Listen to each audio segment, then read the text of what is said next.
Hello YouTube, this is Morgan Airspeed Prime here with my next The Promised Neverland anime review. This one's going to be for episode 10, and this was a fantastic episode.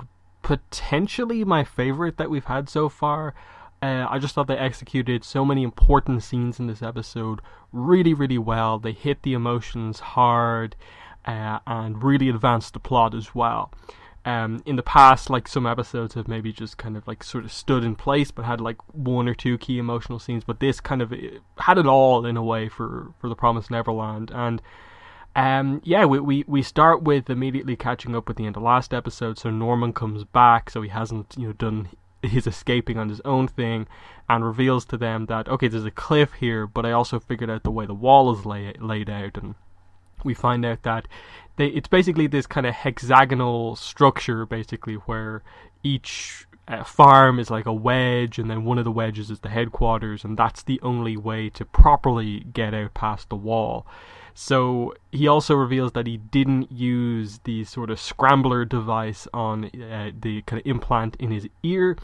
And this is basically him revealing to Emma and Ray that he is going to sacrifice himself. Basically, he's accepting that he is going to be shipped off and killed, just to, in a way, get this information to them, that he is not going to disturb the escape plan just for himself. He's going to give this extra information and see what they can do with it. And it's very emotional because, of course, you have kind of him trying to act like, this is just what he's doing, but you can tell within him that deep down, like, if there's any possible way for this to work, he would make that happen. But this has to be the way it works. It was the plan to save everyone. Like, Emma's idealism wasn't ever going to be the full way to do it, and this is his kind of parting gift to them, this information. And obviously the two of them are distraught at this news because they know that this is the time is done. Like, Norman is going to be shipped out, and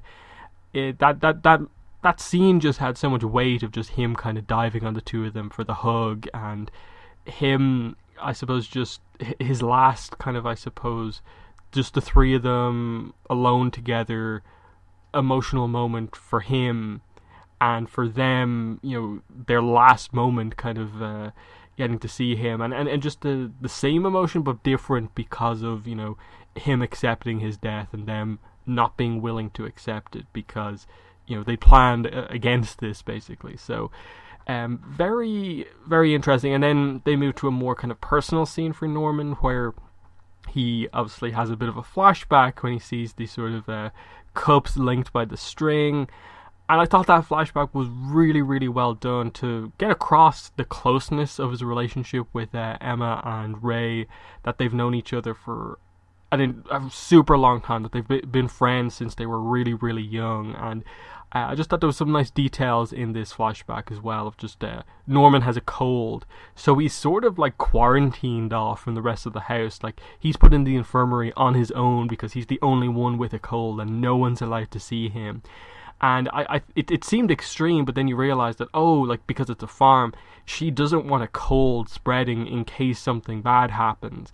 So that's why there is so much, security basically on the infirmary, because she doesn't want any other kid getting an infection. That's why there's that extra added layer of like the keep out stickers on the door, and then the humor of like Emma still popping up right next to Norman, and in the end, just, they would never let him be alone, so the cup and string is the way to communicate with him, even when they can't be in the room with him.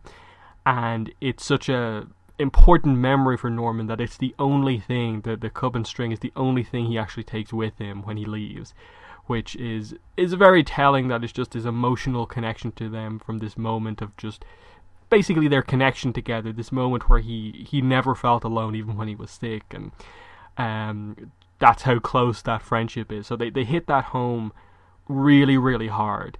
And there's some interesting scenes, like definitely they sort of in a way like teased something kind of in a way with like Don and Gilda becoming more important, and that like Norman must seemingly said something to them, and that of course leading to his actual goodbye scene. And this had so much weight to it just because we've seen this scene before with like Connie being shipped out, but just the impact of this, because most of the kids think it's just him going away normally.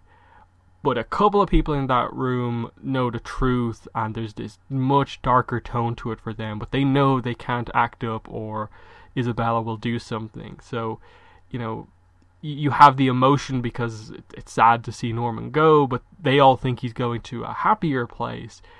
And then there's just this dark undertones of like Emma, Ray, and Don and Gilda knowing what's going to happen. And you just have Emma with her head down. Ray isn't even in the room. He just refuses to kind of see Norman off, and I suppose for him it's just his last chance to say goodbye, and he doesn't want it to be sort of under these circumstances. He's accepting his own death, and he would prefer, like, I suppose, a happy last moment with everyone. So he gets it with basically everyone. Don and Gilda kind of, play along.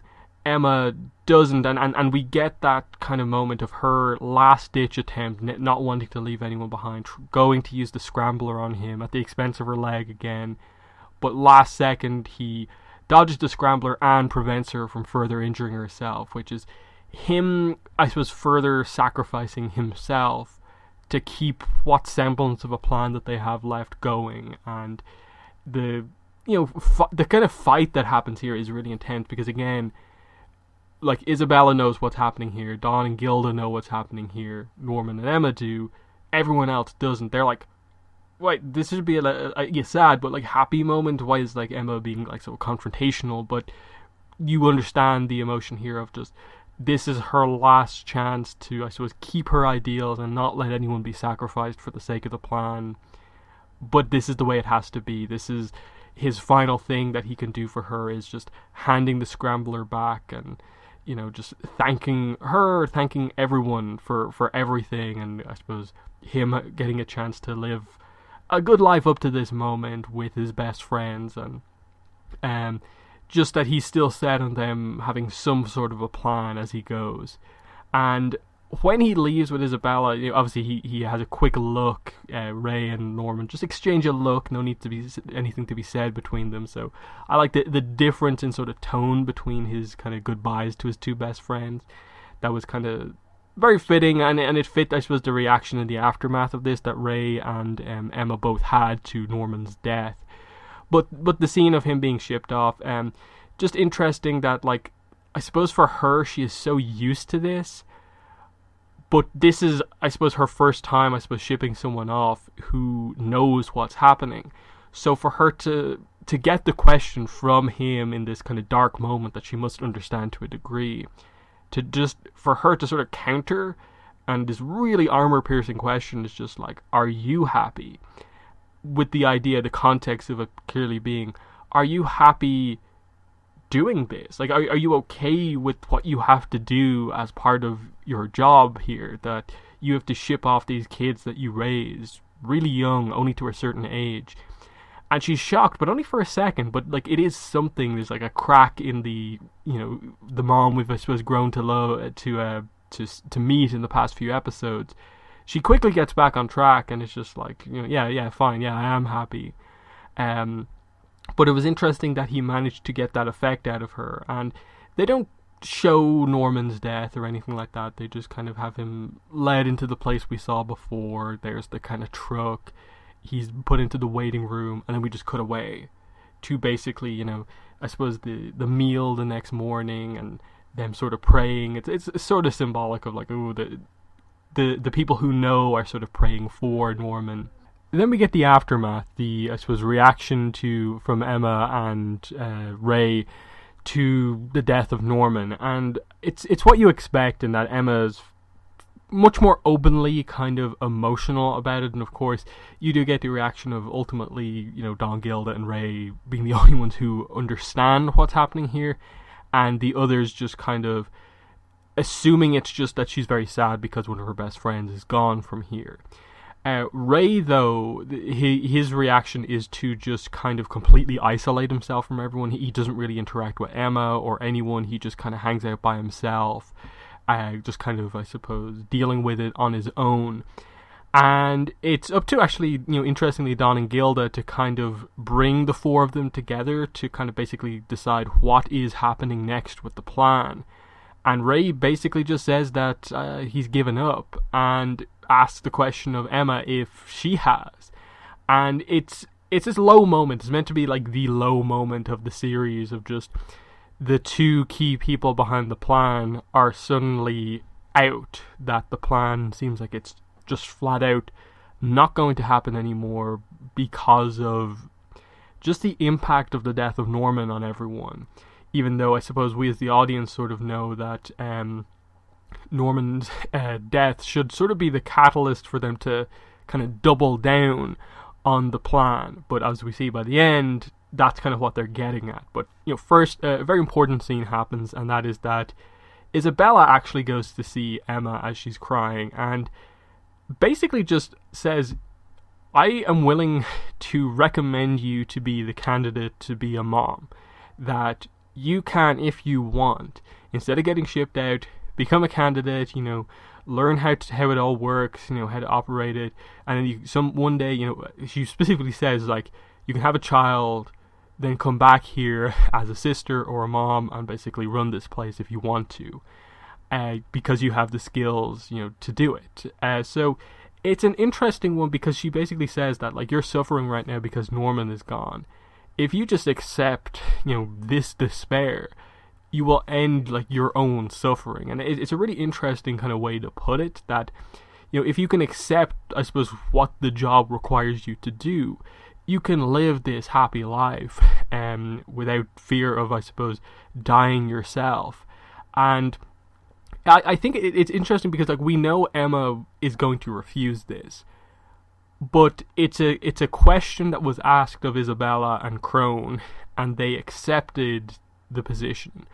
And so it speaks to just the difference in character, and I suppose the difference of circumstances as well, in that here we know Emma, and Emma has some hope of escape, that I suppose in a way she can't betray Norman by agreeing to this, even though it would save her.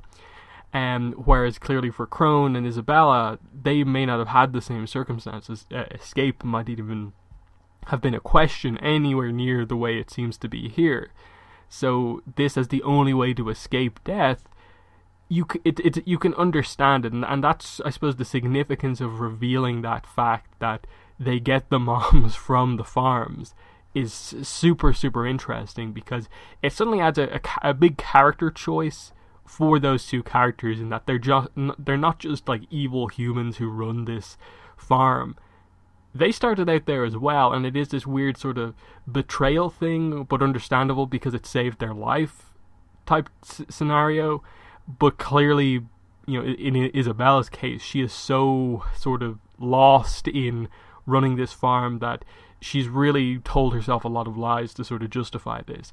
That's why the Norman, are you happy thing was so significant, of it sort of breaking through the sort of the mom persona, basically, and showing us a little bit more of the reaction of the actual character Isabella.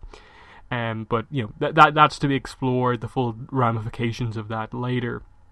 But the end of the episode is very interesting. Finally, I suppose, Emma and Ray talk, and Ray's just like, you haven't actually given up, have you? And we just end with Emma with this very disturbing face, but like clearly it is a sense of just utter intensity, but also that like she is going to do what she has to do to make this happen. That it's just this extra level of devotion to this plan now that Norman's died for it, that she hasn't, like, it's the reveal basically that the two haven't fully given up, that in a way the last months of grieving have just been an act, and it's worked because we know Mom doesn't seem to be aware of the fact that it is any sort of a lie, just an act. So what have they been able to do in all the time? Because we have a big time skip here, and we're right on the eve of Ray now being shipped out. So time has passed, Emma's able to at least walk a little bit on her injured leg, so the cast must be coming off. She's going to be, for the most part, ready to go again. the escape obviously is coming. We know we only have 2 episodes left in the run of the anime so far, and I suppose we obviously know in a way why would they specifically choose it here with what's happening. What are they going to leave it off on? It seems obvious enough, but still very, very interesting ending to it, and just the journey you go on across this episode of just starting off with Norman's emotions, and then how the loss of him affects both Ray and Emma. Emma having this kind of choice to make given to her by Isabella, and then the reveal that they're still completely on board, but we don't know the full, I suppose, extent of the plan. But with, I suppose, Isabella's focus on Emma and Norman, you have to think Don and Gilda have probably got a lot done in all that time, and that might be part of what Norman was talking with them about before he left. So that's an interesting one, because in a way Isabella has been so focused on Ray, Emma, and Norman, she's sort of forgotten a little bit about Don and Gilda. So that's going to be an interesting thing if they reveal anything more about that. But as I said, really, really good episode. I think we've got 2 episodes left to go so far. And that's my thoughts on the episode. In the comments, let me know what your thoughts were. But that's been the video. Thanks for watching, and bye.